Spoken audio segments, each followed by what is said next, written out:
Properties में आप fresh investment से बचें क्योंकि ये बहुत बड़ा जोखिम भरा हो सकता है। मार्केट में डिमांड नहीं है। गोल्ड बहुत ज्यादा ओवर वैल्यूड है। इसमें आप फिर भी आप धीरे धीरे परचेज कर सकते हैं किसी फंड में। जहां तक स्टॉक्स या म्यूचुअल फंड्स की बात है तो उसपे आप एसटीपी या एसआईपी के जरिए ही निवेश करें। यही सलाह 2020 में दी जाती है। नमस्कार दोस्तों, अगस्त का महीना खत्म होने के साथ ही हम साल की आखिरी तिमाही में प्रवेश कर गए हैं। अब तक कोविड-19 पैंडेमिक की वजह से काफी डर, अनिश्चितता का माहौल रहा है। बहुत सारे रोजगार खत्म हुए हैं।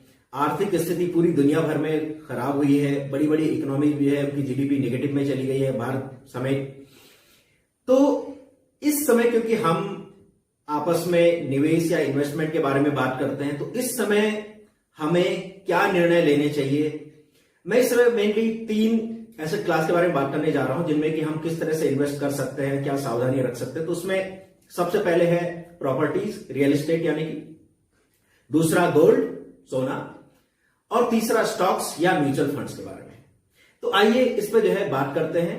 मुझे उम्मीद है कि ये आपके लिए बहुत ज्यादा यूजफुल होने वाला है।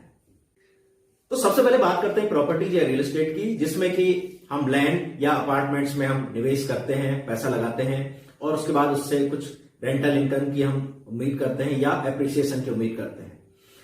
तो अगर हम कोविड-19 पैंडेमिक के बाद के सिनेरियो की बात करें तो प्रॉपर्टीज की डिमांड में बहुत ज्यादा कमी आई है। खासतौर से कमर्शियल प्रॉपर्टीज की डिमांड में तो 70-80% तक जो है कमी आ गई है। कई जगह डिमांड नेगेटिव है, यानी कि लोग उसको बेचना पसंद कर रहे हैं कि कहां बेचें हम। यही वजह है कि रेजिडेंशियल जो प्रॉपर्टी उसकी डिमांड में भी कमी आई है, क्योंकि लोगों के पास जॉब नहीं है, पैसा नहीं है, अनिश्चितता का माहौल है, शहरों से लोग जो है माइग्रेट कर रहे हैं गांव की तरफ, तो बड़ी दिक्कत है। तो इसको समझते हुए हमें ये देखना चाहिए कि प्रॉपर्टी बहुत ज्यादा रिस्की हो गया है। और दूसरी बात है कि कुछ रिस्क फैक्टर्स में पहले से रहे हैं। मसलन की प्रॉपर्टी 2016 नोटबंदी से पहले इसमें बहुत ज्यादा ब्लैक मनी हुआ करता था, कैश में काम हुआ करता था। इस वजह से उस समय लोगों ने रिटर्न्स बना लिए थे, लेकिन उसके बाद से रिटर्न्स बनाने मुश्किल हो गए और कोविड के बाद तो और भी मुश्किल हो गया है, क्योंकि ज्यादातर कॉर्पोरेट्स में वर्क फ्रॉम होम हो रहा है, स्कूलों में तक ऑनलाइन क्लासेस चल रही हैं, रेस्टोरेंट का बिजनेस बंद है, मॉल्स बंद हैं, या वो बहुत कम कैपेसिटी से काम कर पा रहे हैं। तो इस वजह से क्या हो रहा है कि जमीन की या मकानों की डिमांड भी बहुत कम हो गई है। इसलिए प्रॉपर्टी में निवेश करना सही नहीं है और ये डिमांड अभी नियर फ्यूचर में फिलहाल बढ़ने वाली नहीं है, क्योंकि कॉर्पोरेट्स को पता चल चुका है कि कम ऑफिस स्पेस में भी काम चल सकता है, घर से भी काम हो सकता है। और नियर फ्यूचर में लोग जैसे रेस्टोरेंट बिजनेस में, रेस्टोरेंट से भी आप जाने से परहेज करेंगे, खासतौर से फैमिली के साथ। तो अभी नियर फ्यूचर में प्रॉपर्टी में कोई रिटर्न्स की अभी खास उम्मीद नहीं है, और अगर रिटर्न्स आएंगे भी तो बहुत ही मार्जिनल, शायद सेविंग अकाउंट के बराबर भी रिटर्न आपको ना मिल पाए। प्रॉपर्टी में निवेश से बचें। दूसरा, इसमें कुछ रिस्क फैक्टर इसमें पहले से ही है। जैसे मैंने कहा था कि ये बहुत ज्यादा अनऑर्गेनाइज तरीके से काम होता है भारत में प्रॉपर्टी का, यानी कि सर्कल रेट यानी गवर्नमेंट रेट कुछ अलग है, मार्केट रेट कुछ अलग है। उसमें जो एजेंट्स होते हैं, प्रॉपर्टी डीलर अपना पैसा अलग से ले लेते हैं, पहले जमीन को जो है बढ़ा के चढ़ा के बोलते हैं। तो इसमें हर अलग कस्टमर के लिए अलग अलग रेट होता है एक ही जगह पे। तो इसमें कोई ट्रांसपेरेंसी नहीं है, बहुत ज्यादा घालमेल है। प्रॉपर्टी में निवेश करने से बचें, कोई रिटर्न्स मिलने वाले नहीं है। अगर आप फिर भी एक सलाह अगर आप करना ही चाहें तो आप एग्रीकल्चरल लैंड अगर कहीं सस्ती मिल रही हो, 30, 40, 50 बीघा वहां आप ले सकते हैं, लेकिन वहां से भी आपको इनकम जनरेट करने के लिए कुछ फार्मिंग करनी पड़ेगी, चाहे पिगरी हो, गोटरी हो, हैचरी हो, इस तरह से आप कर सकते हैं। खेती आप वहां पे कर सकते हैं, तब जाके वो जो है फ्रूटफुल हो सकता है। अदरवाइज प्रॉपर्टीज में बिल्कुल भी निवेश ना करें, इसमें कोई भी रिटर्न्स मिलने की फिलहाल कोई उम्मीद नहीं है। तो दोस्तों अब बात करते हैं गोल्ड की।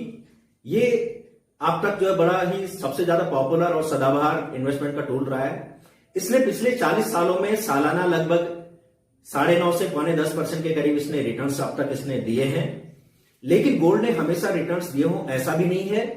इसने 92 से लेकर 2001 तक इसने एक भी पैसे का रिटर्न नहीं दिया, यानी कि जो लगभग 42-43 पे पर 10 ग्राम जो रेट था वही इसका 2001 में भी रहा, यानी 8-9 साल तक कोई रिटर्न नहीं दिए। 2012 से 2018 तक भी इसने कोई रिटर्न्स नहीं दिया, यानी कि पिछले 2 साल में गोल्ड के रेट्स थोड़ा सा बढ़े हैं। लेकिन अगर पिछले 6-7 महीने या इस साल की बात की जाए 2020 की पोस्ट जो कोविड जो एक जो सिचुएशन पैदा हुई है, उसमें गोल्ड ने 50-60% के रिटर्न्स दे दिए हैं। तो अगर ये कहा जाए कि क्या इस समय 2020 में इसमें निवेश करना आप सही है, तो मेरा ये मानना है कि निवेशक वाली हमारी मेंटेलिटी होनी चाहिए। निवेशक का मतलब जो कि बेचना भी, टाइमली बेचना भी जानता हो, टाइमली खरीदना भी। अगर आप गोल्ड की ज्वेलरी वगैरह खरीदते हैं या घर की, तो वो उसकी सिर्फ इमोशनल वैल्यू होती है, वो तो आप अभी भी खरीद सकते हैं, कभी भी खरीद सकते हैं। लेकिन आप में बेचने का साहस भी होना चाहिए। यानी कि अगर आपने कभी 4,000 या 5,000 या 30,000 पे अगर गोल्ड खरीदा, तो इसमें बेचने का बहुत बढ़िया समय, आप चाहे तो बेच सकते हैं। लेकिन अगर आप उससे इमोशनली अटैच्ड हैं, तो फिर आप इन्वेस्टर नहीं कह सकते, सॉरी। तो इसलिए गोल्ड में अगर आपने सिर्फ इमोशनल वैल्यू के लिए लेना है, तो आप कभी भी खरीदारी कर सकते हैं। लेकिन अगर आप इन्वेस्ट करना चाहते हो, तो उसमें सॉवरेन गोल्ड बॉन्ड है, लेकिन गोल्ड बॉन्ड की कुछ इसमें लिमिटेशन है। उसमें 7 साल का लॉकिंग पीरियड होता है, 5 साल का तो है ही है। तो उसमें आप जो है, दूसरा तरीका है जो कि बहुत ज्यादा पॉपुलर तरीका हो सकता है कम पैसे में भी, वो तरीका है कि आप जो है किसी गोल्ड फंड में, बहुत अच्छे अच्छे गोल्ड फंड्स हैं म्यूचुअल फंड्स के जरिए, वहां भी आप निवेश कर सकते हैं। 500-1000 रुपया पर मंथ, पर वीक, पर डे, इस तरह से आप निवेश कर सकते हैं। तो फिर गोल्ड के रेट चाहे बढ़े या घटे, आपको हर सिचुएशन पे आपको जो है उसमें परचेज आपको मिलेगी। तो गोल्ड में एक तो सबसे बढ़िया है कि इसमें एक लिक्विडिटी बहुत ज्यादा है, यानी कि गोल्ड को आप कभी भी आप बेच सकते हैं, कभी भी आप खरीद सकते हैं। जब आपको जरूरत हो आप थोड़ा भी आप बेच सकते हैं। वो लग्जरी आपकी प्रॉपर्टी के साथ नहीं है। प्रॉपर्टी में अगर आपने 50 लाख की प्रॉपर्टी खरीदी है, तो 5 लाख की प्रॉपर्टी आप बेच नहीं सकते, या 1 कमरा या 2 गज जमीन आप बेच नहीं सकते। इसलिए गोल्ड मैं अभी भी रिकमेंड करूंगा, गोल्ड आपके पोर्टफोलियो में होना चाहिए। अगर आपके पास 10 लाख का पोर्टफोलियो है, कोई इन्वेस्टमेंट, सिर्फ इन्वेस्टमेंट, तो उसमें से लगभग 1 या 1.5 लाख के करीब, 10 या 15% के करीब आपके पास गोल्ड होना चाहिए। तो दोस्तों, वीडियो के आखिरी सेगमेंट में बात करते हैं स्टॉक्स की, यानी कि शेयर बाजार की और म्यूचुअल फंड्स की। तो दोस्तों, आपने सुना होगा कि कुछ शेयर्स ने, जैसे रिलायंस ने जो है पिछले 6 महीने के अंदर जो 120% का रिटर्न दे दिया, आपका पैसा जो है डबल से भी ज्यादा कर दिया। ठीक है, आइडिया वोडा ने भी बहुत ज्यादा पैसा दे दिया, फिर वो डूब भी गया। तो इस तरह की कहानियां इसके इर्द गिर्द चलती रहती है और ऐसा होता भी है। अगर मैं एक छोटा सा एग्जाम्पल बताऊं, तो विप्रो ने, अगर विप्रो में किसी ने आज से 40 साल पहले सिर्फ 10,000 रुपए जमा किए होते, सिर्फ 10,000, इस समय उसकी वैल्यू होती 500 करोड़ रुपया। 500 करोड़ रुपया 10,000 का, सिर्फ 40 साल में। ये कोई प्रॉपर्टी ऐसा रिटर्न नहीं दे सकता, गोल्ड ऐसा रिटर्न नहीं दे, ये सब यही होता है। लेकिन ऐसा भी हुआ है कि कई, जैसे कि आरकॉम का शेयर आज से सिर्फ 2008 में ये 850 रुपए पे था, और उसके बाद घट के 80 पैसे पे आ गया। अब इस समय लगभग 2-2.25 रुपए के करीब अभी भी है। तो ऐसा भी होता है, इसमें बहुत ऊपर भी जाता है, बहुत नीचे भी जाता है। तो इसको समझने के लिए बहुत ज्यादा डीप स्टडी करनी पड़ती, बहुत ज्यादा एक्सपर्टाइज की इसमें जरूरत पड़ती, बहुत ज्यादा हार्ड वर्क इसमें करना पड़ता है। तब जाके आदमी प्रोफेशनल ट्रेडर बन सकता है या प्रोफेशनल इन्वेस्टर बन सकता है। तो ये बहुत काफी मुश्किल हो जाता है एक आम आदमी के लिए। तो इसके लिए हमें एक्सपर्ट्स की जरूरत पड़ती है। तो दूसरा तरीका यह है कि हम बहुत सारे, इसको अगर सेफ मोड पे अगर हम मार्केट के रिटर्न लेने चाहें, तो उसके लिए दूसरा तरीका है म्यूचुअल फंड्स के जरिए। तो म्यूचुअल फंड्स को बहुत ज्यादा प्रोफेशनल लोग, एक्सपर्ट्स लोग उसको मैनेज करते हैं, हमारे भी यहाँ पे हमारे पैसे को मैनेज करते हैं, और उनका टारगेट ये होता है कि हमारे पैसे को बढ़ा के हमें रिटर्न्स दिलवाएं। क्योंकि जितना रिटर्न्स उनका बढ़ेगा, उनका एएम उतना बढ़ेगा, और एएमसीज को, यानी कि जो एसेट मैनेजमेंट कंपनी, उनको उतना ज्यादा फायदा होता है, हमें रिटर्न्स दिलवाने से उनको फायदा होता है। तो बड़े प्रोफेशनली वो मैनेज करते हैं। अब उसमें कैसे मैनेज किया जाता है कि वो सॉरी, इन स्टॉक्स को वो, जैसे कि ओएनजीसी, एनटीपीसी है, एचयूएल है, तो हर सेक्टर के उनको लग रहा है कि जैसे आईटी सेक्टर में ग्रोथ होने वाली है, तो उसको वैल्यू जब कम होती है तो उसको खरीद लेते हैं। जैसे कि टीसीएस, इन्फोसिस, विप्रो के उन्होंने शेयर खरीद लिए। इस तरह से वो टाइम टू टाइम उसमें चर्निंग करते रहते हैं, यानी कि आपको एक साथ 20, 25, 30 कंपनीज के आपको शेयर्स मिल जाते हैं, 1,500 रुपए में भी उनको कुछ कुछ थोड़ा थोड़ा पोर्शन। तो इसमें आपको टॉप की जो 10, 20, 30, 40 कंपनीज के आपको शेयर एक बार में मिल जाते हैं, और फिर इसमें धीरे धीरे भी आप जो है निवेश कर सकते हैं। तो ये सबसे बेहतर तरीका अगर कहा जाए तो इस समय एट प्रेजेंट भी, मैं 2020 में भी यही सलाह दूंगा कि ये बहुत बेहतरीन तरीका है इन्वेस्टमेंट का, इससे बेहतर कुछ नहीं है। मार्केट से ही पैसा आता है। आप बैंक एफडीज में ने भी रेट्स घटा दिए हैं, बहुत कम हो गए, 5-5.5% से भी कम हो गया, वो भी लंबी एफडीज पे, यानी कि 3 साल 5 साल से ऊपर की एफडीज पे।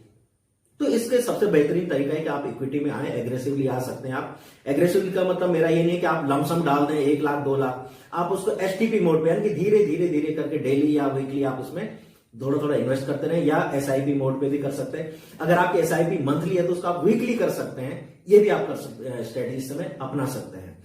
दूसरा तरीका एकदम सेफ तरीका है कि आप डेट फंड में चले जाएं, म्यूचुअल फंड्स के, वो भी 7-7.5% के करीब वो रिटर्न्स वो दे रहे हैं। एफडी से बेहतर होते हैं, लिक्विडिटी बहुत बढ़िया है, जब मर्जी आप उसको आप रिडीम भी कर सकते हैं। तो मेरा कुल मिला के आज का वीडियो बनाने का मकसद ये था कि हम जो है 2020 आ गया है, काफी निराशा का टाइम रहा है, थोड़ा सा पॉजिटिव खबरें आ रही हैं, मार्केट ऊपर जा रहा है, तो इसका मतलब ये नहीं कि सब कुछ सामान्य हो गया है। अभी मार्केट नीचे भी जा सकता है, क्योंकि कुछ बुरी खबरें भी आई हैं, कुछ अनिश्चित खबरें भी आ सकती हैं, जैसे कि नवंबर में अमेरिका के इलेक्शंस हैं, जापान के पीएम ने शिंजो एबे ने कल ही जो है रिजाइन किया है, चाइना से खबरें कोई बहुत बढ़िया नहीं है, हमारी भी जीडीपी काफी श्रिंक हुई है, नीचे गई है, ग्रोथ अभी आनी बाकी है, जो बहुत सारे जॉब लॉस हुए हैं। तो इसमें हम क्या स्ट्रेटेजी बना सकते हैं वो मैंने इसमें बताने की कोशिश की है। अब बेहतर यही रहेगा कि आप जो थोड़ा संभल के रहें, धीरे धीरे निवेश करें, हर जगह प्रॉपर्टीज से बिल्कुल दूर हो जाएं, बिल्कुल भी निवेश ना करें। अगर आपको रहने के लिए ही लेना है वो बात अलग है, या आपको खेती के लिए लेनी है वो बात अलग है। प्रॉपर्टीज को इन्वेस्टमेंट का टूल बिल्कुल ना बनाएं, इसको फ्यूचर में, अभी कोई फ्यूचर इसका है नहीं। गोल्ड में आप धीरे धीरे आप किसी गोल्ड बॉन्ड या गोल्ड फंड में आप निवेश कर सकते हैं, म्यूचुअल फंड्स के भी जरिए गोल्ड फंड्स होते हैं, उसमें भी आप निवेश कर सकते हैं धीरे धीरे, क्योंकि गोल्ड बहुत ज्यादा ओवर वैल्यूड हो चुका है। तो दोस्तों, इन्हीं शुभकामनाओं के साथ कि आप बहुत बेहतरीन इन्वेस्टिंग कर पाए, आपको अच्छे खासे इसमें रिटर्न्स मिले, मैं वीडियो यहीं पे समाप्त करता हूं। बहुत बहुत धन्यवाद।